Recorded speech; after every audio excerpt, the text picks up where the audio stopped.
ഗുരുവിന്റെ മൊഴിയിൽ നിന്നൊഴുകും തിരുവചനം ഒരു മനമായി കേൾക്കാം, ഒരുമയോടെ പാടാം, അനുഗ്രഹമായി തീർക്കാം ഈ സുദിനം നമ്മിൽ വചനത്തിൻ കൃപയോടെ മുന്നേറിയിടാം. വിശുദ്ധ ലൂക്ക അറിയിച്ച സുവിശേഷം 9-ാം അധ്യായം 26-ാം തിരുവാക്യം. ഒരുവൻ എന്നെക്കുറിച്ചോ എന്റെ വചനത്തെക്കുറിച്ചോ ലജ്ജിച്ചാൽ അവനെക്കുറിച്ച് മനുഷ്യപുത്രനും തന്റെയും പിതാവിന്റെയും വിശുദ്ധ ദൂതന്മാരുടെയും മഹത്വത്തിൽ വരുമ്പോൾ ലജ്ജിക്കും.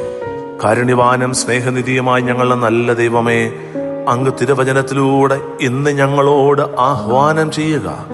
ദൈവവചനമാകുന്ന ദൈവത്തെ ജീവിതത്തിൽ മുറുകെ പിടിക്കുവാനും എൻ്റെ ജീവിതം വഴിയായി ദൈവവചനത്തെ പ്രഘോഷിക്കുവാനും ആണല്ലോ.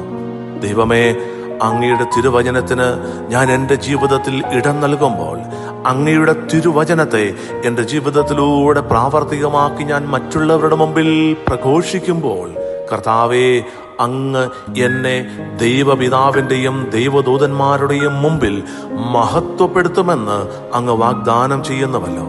അങ്ങയുടെ തിരുവാഗ്ദാനം എന്നിൽ നിറവേറപ്പെടുവാൻ ഈ ലോകത്തിലായിരിക്കുമ്പോൾ അങ്ങയുടെ തിരുവചനത്തോട് ചേർന്ന് ജീവിക്കുവാൻ, ദൈവമാകുന്ന ദൈവവചനത്തിന് ജീവിതത്തിൽ 1-ാം സ്ഥാനം നൽകി ജീവിക്കുവാൻ എന്നെ അനുഗ്രഹിക്കണമേ എന്ന് പ്രാർത്ഥിക്കുന്നു.